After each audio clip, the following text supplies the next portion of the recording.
നമസ്തേ. ഓം ശ്രീ മാത്രേ നമ. ശ്രീദേവി അസ്ട്രോളജിക്കൽ ചാനലിലേക്ക് ഏവർക്കും സ്വാഗതം. ഇനി നമുക്ക് അവസാനത്തെ രാശിയായ മീനം രാശിയിലേക്ക് കടക്കാം. മീനൻ രാശിയുടെ പ്രത്യേകതകൾ എന്തല്ല, അതായത് മീന ലഗ്നത്തിൽ ജനിച്ചവരുടെ പ്രത്യേകതകൾ എന്തല്ല, എന്തൊക്കെ ഗുണഫലങ്ങളാണ് ഇവർക്ക് ഉണ്ടാകുന്നത് എന്ന് നമുക്കൊന്ന് പരിശോധിക്കാം. 12ാമത്തെ രാശിയാണിത്. രാശിചക്രത്തിലെ 330 മുതൽ 360 വരെ, അതായത് 0 വരെ, പൂരട്ടാതിയുടെ അവസാന പാദവും ഉത്രട്ടാതിയുടെ അവധിയും ചേരുന്ന 2.25 നക്ഷത്രമാണ് ഈ രാശിയിലുള്ളത്. ഈ ലഗ്നക്കാര് അന്യോന്യം ശിരസ്സും വാലും കടിച്ചു പിടിച്ചിരിക്കുന്ന മത്സ്യങ്ങളാണ് ഇതിൻ്റെ സ്വരൂപം. ഉഭയരാശിയാണ്, സ്ത്രീ രാശിയാണ്, ഉദയരാശിയാണ്, പകൽ രാശിയാണ്. ഇവർ മുൻപും പിൻപും നോക്കാതെ എന്തും പ്രവർത്തിക്കുന്നവരാണ്. ഇവർക്ക് സൗന്ദര്യം, തേജസ്, കീർത്തി, ശരീരബലം ഇവ ഉണ്ടായിരിക്കും. മിക്കവാറും ഈ ലഗ്നക്കാർ ഏകപത്നി വ്രതക്കാരായിരിക്കും. ധാരാളം ബന്ധുക്കൾ ഉണ്ടായിരിക്കും. എല്ലാവരോടും ഒരു ഷഡപ്രകൃതി കാണിക്കുമെങ്കിലും വേണ്ടതിലധികം കാരുണ്യവും ദയയും ഉണ്ടായിരിക്കും. ഭക്തികാര്യങ്ങളിൽ ധാരാളം പണവും സമയവും ചെലവഴിക്കും. സ്വന്തം ഇണയോടും സന്താനങ്ങളോടും കുടുംബത്തോടും കൂടി പ്രത്യേക മമതയോടെ, സ്നേഹത്തോടെ സുഖകരമായ ജീവിതം ഇവർ ആഗ്രഹിക്കുന്നു. ധാരാളം വെള്ളം കുടിക്കുന്ന സ്വഭാവമായിരിക്കും. ചുടുഭക്ഷണത്തോട് പ്രിയമായിരിക്കും. എരിവ്, ഒരുതരം ചവർപ്പുമുള്ള ഭക്ഷണം പ്രിയപ്പെട്ടതായിരിക്കും. ഇവർ പൊതുവെ ജലോൽപ്പന്നങ്ങൾ വഴി ധനസമ്പാദനം നടത്തുന്നവരോ അല്ലെങ്കിൽ ജലയാത്രയിൽ കൂടിയോ കടൽ കടന്നുപോയി ധനസമ്പാദനം നടത്തുന്നവരോ ആയിരിക്കും. കുടുംബ സ്നേഹികളായിരിക്കും. ഇവർ സ്വയം കൃതാർത്ഥങ്ങൾ ധാരാളം അനുഭവിക്കേണ്ടി വരും. സ്വയംകൃതമായ അനർത്ഥങ്ങൾ ഇവർ അനുഭവിക്കേണ്ടതായി വരും. എല്ലാം തന്നെത്താൻ വരുത്തി വയ്ക്കുന്നതാണ്. അവർക്കുണ്ടാകുന്ന എല്ലാ വിഷമങ്ങൾക്കും ഒരു പരിധിവരെ ഇവർ തന്നെയായിരിക്കും കാരണക്കാര്. 9ാം ഭാവാധിപനായ ചൊവ്വ യോഗകാരകനാണ്. ചൊവ്വ ഇഷ്ടസ്ഥാനത്ത് വന്നാൽ ശുഭഫലങ്ങൾ ഉണ്ടാകുന്നതാണ്. ചന്ദ്രനും ശുഭഫലദാവാണ്.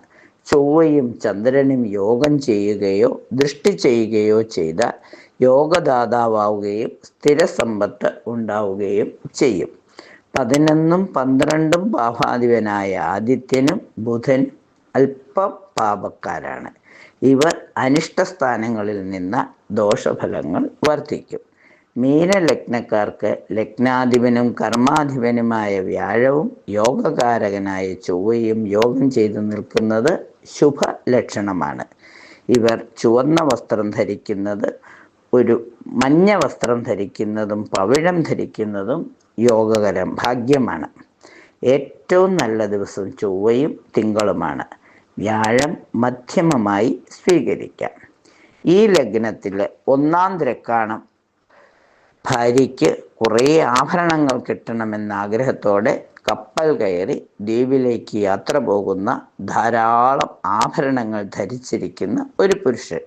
യജ്ഞത്തിന് ഉപയോഗിക്കുന്ന പാത്രങ്ങളും വൽക്കലമൊക്കെ, അതുപോലെ പലവിധ മുത്തുകളും അനേകം രത്നങ്ങളും ശംഖുകളും കൈകളിൽ ധരിച്ച് അതിൻ്റെ ഭാരം മൂലം അങ്ങോട്ടും ഇങ്ങോട്ടും ഇങ്ങനെ ഈ വസ്ത്രം കൈമാറുന്നവരുമായ ഒരു പുരുഷനാണ് ആദ്യദ്രക്കാണം.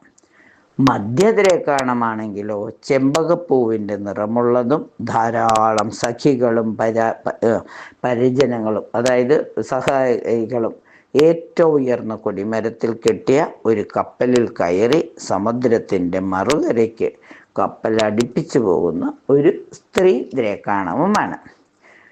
അന്ത്യദ്രേക്കാണം ദേഹം മുഴുവൻ പാമ്പുകൾ ചുറ്റി വസ്ത്രങ്ങളൊന്നുമില്ലാതെ ഒരു കാട്ടിൽ ഒരു കുഴിയുടെ കരയിൽ 4 പുറവും വന്നെടുക്കുന്ന കാട്ടുതീയെയും കള്ളന്മാരെയും പേടിച്ചും ഇവരിൽ നിന്നും രക്ഷപ്പെടാൻ വഴി കാണാതെ വിഷമിച്ച് അയ്യോ അയ്യോ എന്ന് നിലവിളിക്കുകയും ചെയ്യുന്ന ഒരു മനുഷ്യ ദ്രേക്കാണവും സർപ്പ ദ്രേക്കാണവുമാണ്.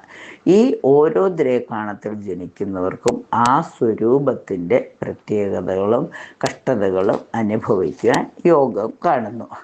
പൊതുവെ പറഞ്ഞാൽ മീനൻ രാശിക്കാർക്ക് ഈ കുംഭമാസം ഒരുപാട് നല്ല ഫലങ്ങൾ പ്രതീക്ഷിക്കാവുന്നതാണ്. വരുമാനത്തേക്കാൾ അല്പം ചിലവ് കൂടുതലായിരിക്കും. വായ്പകൾ തിരിച്ചടയ്ക്കുന്നതിന് ബുദ്ധിമുട്ടുകയാണെങ്കിലും അതൊക്കെ സമയത്ത് തന്നെ ചെയ്യുവാൻ സാധിക്കും. ബുദ്ധിപരമായി ചിന്തിച്ച് ലാഭം കിട്ടുന്ന മേഖലകളിൽ പണം നിക്ഷേപിക്കുന്നതിന് ശ്രമിക്കും. എന്നാൽ അതിൽ ചതി പറ്റുവാൻ ഇടയുണ്ട്. തൊഴിൽ രഹിതർക്ക് ജോലി ലഭിക്കുന്നതിനുള്ള സാഹചര്യം വന്നു ചേരും. ഇഷ്ടപ്പെട്ട സ്ഥലത്തേക്ക് സ്ഥലം മാറ്റം കിട്ടാനുള്ള തടസ്സങ്ങൾ മാറിക്കിട്ടും. കുടുംബത്തിലെ പൂർവിക സ്വത്ത് സംബന്ധിച്ചുള്ള പ്രശ്നങ്ങൾ പരിഹരിക്കപ്പെടും. ഗവേഷകർക്കും വിദ്യാർത്ഥികൾക്കും അനുകൂല ബിസിനസ് അവസരങ്ങൾ വന്നു ചേരും. ബിസിനസ്സുകാർക്ക് ബിസിനസ്സിൽ വലിയ ലാഭം ലഭിക്കില്ല. വിദേശയാത്ര ദൈവാനുകൂല്യത്തോടെ മാത്രമേ സാധിക്കൂ.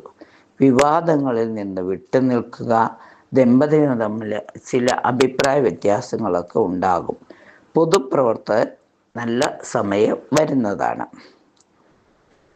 ജീവിതത്തിൽ ഒരുപാട് നല്ല ഗുണങ്ങൾ ഇവർക്ക് പ്രതീക്ഷിക്കാം. ഗ്രഹനിർമ്മാണം, വസ്തു വാങ്ങുക എന്ന ശുഭകാര്യങ്ങൾ നടത്തുന്നതിന് അല്പം കൂടി കാത്തിരിക്കേണ്ടതായി വരും. ഔദ്യോഗിക ഭാരം വർദ്ധിക്കും. ജോലിയില്ലാത്തവർക്ക് ജോലി ലഭിക്കുവാനുള്ള സാധ്യതകളുണ്ട്. രോഗപീഠകൾ വരികയും അല്പം അത് നിയന്ത്രണത്തിലാവുകയും ചെയ്യും. ഉപരിപഠനത്തിനുള്ള സാധ്യതകൾ വളരെ തെളിഞ്ഞു വരുന്നതാണ്. പഠനത്തിൽ ശ്രദ്ധ കേന്ദ്രീകരിക്കുക. വിദേശത്ത് തൊഴിൽ ആഗ്രഹിക്കുന്നവർക്ക് അവരുടെ ആഗ്രഹങ്ങൾ സഫലീകൃതമാണ്. ബിസിനസ്സുകാർക്ക് ബിസിനസ്സിൽ പുരോഗതി ഉണ്ടാകും. വിഷഭയം വരാതിരിക്കുവാൻ പ്രത്യേകം ശ്രദ്ധിക്കണം. കടത്തിൽ നിന്ന് മോചനം വരുവാനായി സുബ്രഹ്മണ്യ സ്വാമിയെ പ്രാർത്ഥിക്കുന്നത്, ശിവരാത്രി നാൾ ശിവഭഗവാനെ പ്രാർത്ഥിക്കുന്നത്, ഓം നമഃ ശിവായ 1008 പ്രാവശ്യം എഴുതുന്നത്, പൂർണ്ണ ഉപവാസം എടുക്കുന്നത്, കുംഭഭരണി നാളിൽ അമ്മയെ പ്രാർത്ഥിക്കുന്നത്, അതുപോലെ ആയില്യം, ഷഷ്ഠി, പഞ്ചമി തുടങ്ങിയ ദിവസങ്ങളിൽ അതത് ദേവതകളെ പ്രാർത്ഥിക്കുന്നത്, ചോറ്റാനിക്കര മകത്തിൻ്റെ അന്ന് ഉച്ച സമയത്ത് 2 മണിക്ക് കൃത്യം അമ്മയെ നാരായണ ജപിച്ച് ദീപം തെളിച്ച് പ്രാർത്ഥിക്കുന്നത്, ആറ്റുകാൽ പൊങ്കാല നാളിൽ പൊങ്കാല സമർപ്പിക്കുന്നത്, ഇതൊക്കെ ക്ഷേത്ര ദർശനത്തിലൂടെയും ചെയ്യാം, മാനസ പൂജയായും ചെയ്യാം. അതായത് ഓരോ പ്രാധാന്യമുള്ള ദിവസങ്ങളിൽ അതത് ദേവതകളെ പ്രാർത്ഥിക്കുകയും രാശിനാഥനായ വ്യാഴത്തിൻ്റെ അനുഗ്രഹം എപ്പോഴും ലഭിക്കുന്നതിനായി ഓം നമോ ഭഗവതേ വാസുദേവായ എന്ന് ജപിക്കുക, രാജഗോപാല മന്ത്രം ജപിക്കുകയൊക്കെ ചെയ്യുമ്പോൾ എല്ലാ സദ്ഗുണങ്ങളും അനുഭവയോഗ്യമാകും. ഈ കുംഭമാസം എല്ലാവിധ സൗഭാഗ്യങ്ങളും നിറഞ്ഞതായി തീരട്ടെ മീനലഗ്നക്കാർക്ക് എന്ന് പറഞ്ഞുകൊണ്ട് 27 നക്ഷത്രത്തിൽ പിറന്നവർക്കും ഏത് ലഗ്നത്തിൽ പിറന്നവർക്കും എല്ലാ സൗഭാഗ്യങ്ങളും അനുഭവിച്ച് പ്രതിസന്ധികളെ അതിജീവിച്ച് മുന്നോട്ട് പോകാനുള്ള ആർജവം അമ്മ നൽകട്ടെ എന്ന് പ്രാർത്ഥിച്ചുകൊണ്ട് നിർത്തുന്നു. നന്ദി, നമസ്കാരം.